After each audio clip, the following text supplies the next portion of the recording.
please subscribe and don't forget to press the bell icon to get notified whenever we upload a new video. Maharashtra के औरंगाबाद में मराठा आरक्षण आंदोलन के समय एक आदमी गोदावरी नदी पर बने पुल पर अचानक चढ़ गया। शिक्षा और नौकरी में आरक्षण की मांग को लेकर काका शिंदे नाम के शख्स ने नदी में कूदकर आत्महत्या कर ली,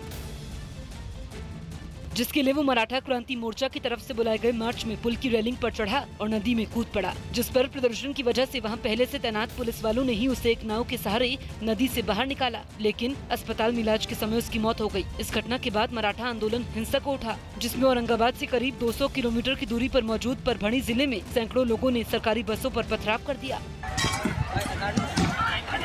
इस बीच एक बस को आग के हवाले भी कर दिया गया, जिसकी वजह से कई यात्री घायल हो गए। इस बीच नदी में कूदकर जान देने वाले काका शिंदे के परिजनों ने उसका शव लेने से इनकार कर दिया, जिसके बाद मराठा क्रांति मोर्चा ने मुख्यमंत्री देवेंद्र फडणवीस के खिलाफ मोर्चा खोल दिया, जिसमें उन्होंने सीएम फडणवीस पर आरक्षण के मुद्दे पर लोगों को गुमराह करने का आरोप लगाया और जिस पर नाराजगी जाहिर करते हुए मराठा क्रांति मोर्चा ने खुदकुशी करने वाले काका शिंदे के परिवार के लिए 50 लाख रुपए के मुआवजे की मांग रख दी। मराठा समाज ने महाराष्ट्र बंद का आंदोलन पूरे महाराष्ट्र भर का किया हुआ है। मराठा आरक्षण आंदोलन से जुड़े लोगों ने महाराष्ट्र सरकार पर वादाखिलाफी का भी आरोप लगा दिया। इस बीच मराठा समुदाय को आरक्षण की मांग को लेकर मराठा क्रांति मोर्चा ने आज महाराष्ट्र बंद का ऐलान किया है, लेकिन पंढरपुर से लौट रहे तीर्थयात्रियों को देखते हुए मुंबई में आज की बजाय कल बंद करने की बात कही गई है। बंद से पहले मराठवाड़ा के कई इलाकों में तोड़फोड़ और प्रदर्शन किए गए। मराठा क्रांति मोर्चा शिक्षा और नौकरियों में मराठियों के लिए 16% आरक्षण की मांग कर रहा है। अभिषेक पांडे हमारे सहयोगी फोन लाइन पर मौजूद हैं। अभिषेक, अब मराठा आंदोलन हिंसक होता जा रहा है। बिल्कुल, जिस तरीके से कल पूरे दिन भर में हिंसा रही, रात भर जितनी भी स्टेट ट्रांसपोर्ट की बसें थी, खासकर रूरल इलाके में सोलापुर, कोल्हापुर और पंढरपुर, इस सब इलाकों में तोड़फोड़ हुई है। लाखों श्रद्धालु जो पंढरपुर दर्शन के लिए गए थे वो फिलहाल जगह जगह अटके हुए हैं, क्योंकि बसें आगे नहीं चल रही हैं और पूरे महाराष्ट्र भर में आज बंद का आह्वान किया गया है। हालांकि मुंबई को इसमें नहीं रखा गया है, लेकिन आने वाले समय में ये और हिंसक होगा, क्योंकि सीएम ने साफ कर दिया है कि सरकार के हाथ में कुछ नहीं है। अब जो भी मराठा क्रांति मोर्चा के आरक्षण को लेकर मांग है, अब हाईकोर्ट के पाले में है और हाईकोर्ट के डिसीजन के बाद ही सरकार उस पर कुछ निर्णय ले सकती है। यानी साफ है कि सरकार ने भी अपनी गेंद कोर्ट के पाले में डाल दी है और यही वजह है कि मराठा क्रांति मोर्चा के जो समन्वयक हैं, जो लगातार मांग कर रहे हैं, वो हिंसक हो रहे हैं। अभिषेक, आपका इस तमाम जानकारी के लिए बहुत बहुत शुक्रिया।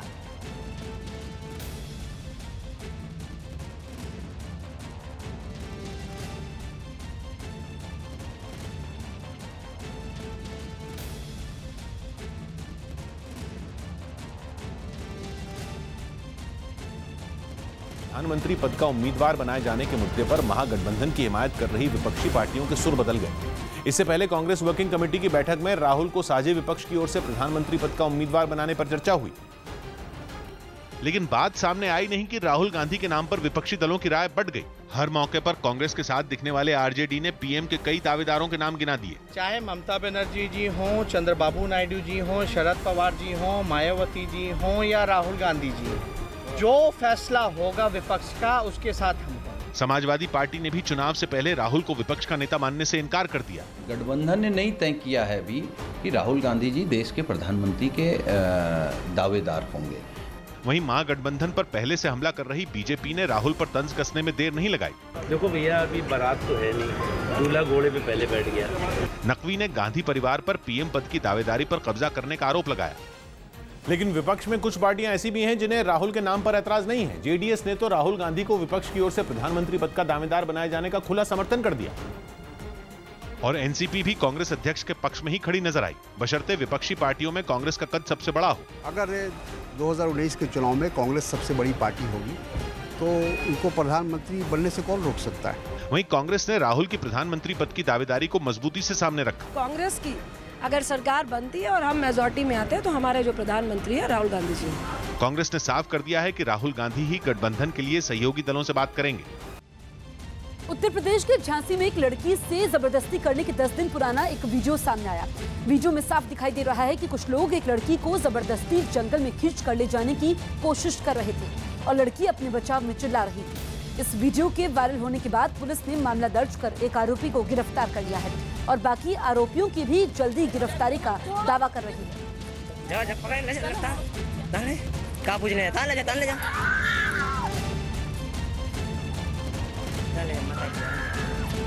जो लड़की उसमें दिखाई दे रही है उसको हम लोगों ने लोकेट कर लिया है, हमें तहरीर प्राप्त हो गई है और जो पीड़िता है उसका ये कहना है कि वहीं पड़ोस का समीप का एक लड़का है जो उसे जो है भय दिखा करके, डरा धमका करके अपने साथ ले गया था।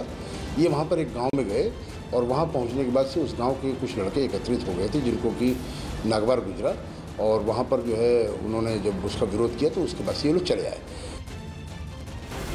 चंद्रयान 2 मिशन के तहत चंद्रमा से हीलियम धरती पर लाने की कोई योजना नहीं है। ये दावा केंद्र सरकार की तरफ से किया गया है, जबकि इसरो के अधिकारियों के हवाले से कुछ अखबारों में यह खबर छापी गई थी कि चंद्रयान 2 मिशन के तहत चंद्रमा से हीलियम लाई जाएगी। ये हीलियम इतनी होगी कि इसके इस्तेमाल से 100 साल तक पूरी धरती के लिए बिजली बनाई जा सकती है।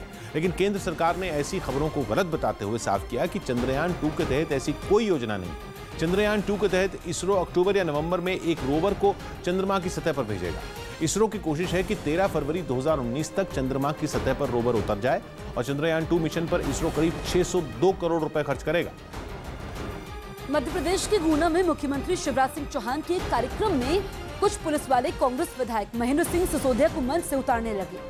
ऐसा उन्होंने कांग्रेस विधायक की तरफ से गुना से सांसद ज्योतिरादित्य सिंधिया को न बुलाने पर ऐतराज जताने की वजह से किया, जिसके लिए वो सीएम शिवराज और केंद्रीय मंत्री नितिन गडकरी की मौजूदगी में मंच से विरोध जता रहे कांग्रेस विधायक के पास पहुंचे और उन्हें धकेल कर माइक से दूर कर दिया। इसके बाद मुख्यमंत्री की सुरक्षा में तैनात कुछ और पुलिस वालों ने मंच पर आकर कांग्रेस विधायक महेंद्र सिंह सिसोदिया को घेरे में ले लिया, जिसकी वजह से विधायक और सुरक्षा कर्मियों में कहासुनी भी हो गई, जिस पर मंच के नीचे मौजूद पुलिस वाले विधायक को पंडाल से बाहर ले गए। मैं इस कार्यक्रम का बहिष्कार करता हूँ।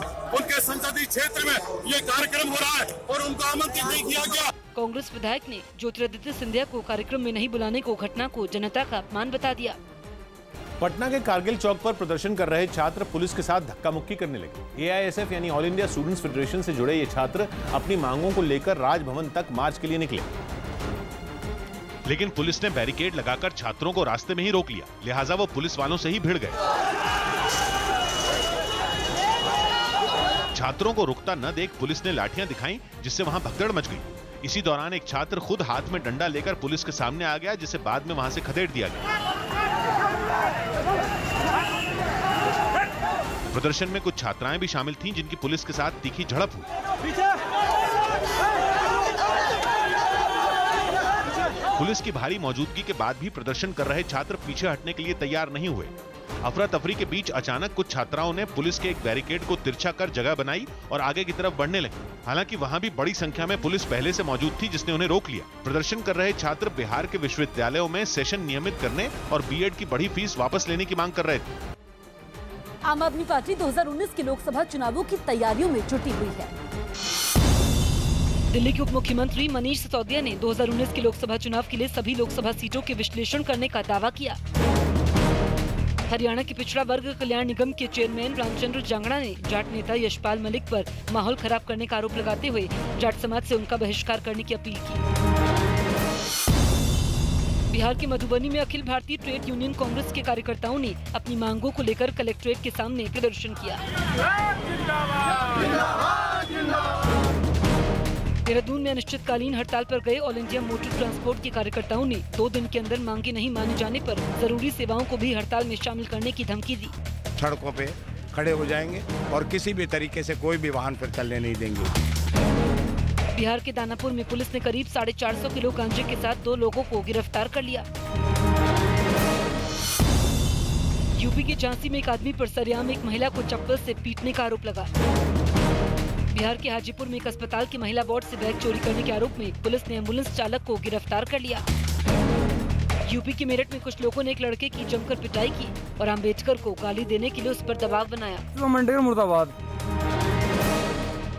न्यूयॉर्क की सड़कों पर अमिताभ बच्चन और रणबीर कपूर एक साथ टहलते दिखाई दिए। इन तस्वीरों को सोशल मीडिया पर पोस्ट करते हुए अमिताभ बच्चन ने लिखा कि वो रणबीर के साथ फिल्म धड़क देखने के लिए बुल्गारिया से न्यूयॉर्क पहुंचे, जहां दोनों ने एक साथ फिल्म देखी और फिर न्यूयॉर्क की गलियों की सैर की। न्यूयॉर्क में रणबीर के साथ टहलने की कई तस्वीरें अमिताभ बच्चन ने शेयर की। एक तस्वीर में रणबीर कपूर एक फैन की तरह अमिताभ बच्चन के साथ सेल्फी लेते भी दिखाई दिए। हालांकि लोगों को हैरानी इस बात की है कि आलिया भट्ट इन तस्वीरों में कहीं नजर नहीं आई, क्योंकि आलिया भी इन दिनों अमिताभ बच्चन और रणबीर कपूर के साथ बुल्गारिया में फिल्म ब्रह्मास्त्र की शूटिंग में बिजी हैं। अमिताभ बच्चन ने बुल्गारिया में शूटिंग के दौरान ली गई कई तस्वीरें भी सोशल मीडिया पर पोस्ट की। एक तस्वीर में वो प्रोडक्शन टीम के साथ कॉफी हाउस में गर्म कॉफी का मजा लेते दिखे, तो दूसरी तस्वीर में उनकी पूरी टीम लंच करती दिखाई दी। इस सब के बीच अमिताभ ने पत्थरों से बनी एक दीवार के बगल में ली गई अपनी तस्वीर शेयर की और लिखा, दशकों बाद सूरज की रोशनी में। ज्यादा गर्म जगहों पर ऐसा नहीं होता, लेकिन यहाँ बुल्गारिया में ऐसा होता है। अमिताभ ने शूटिंग से लौटते वक्त की भी कुछ तस्वीरें सोशल मीडिया पर शेयर की।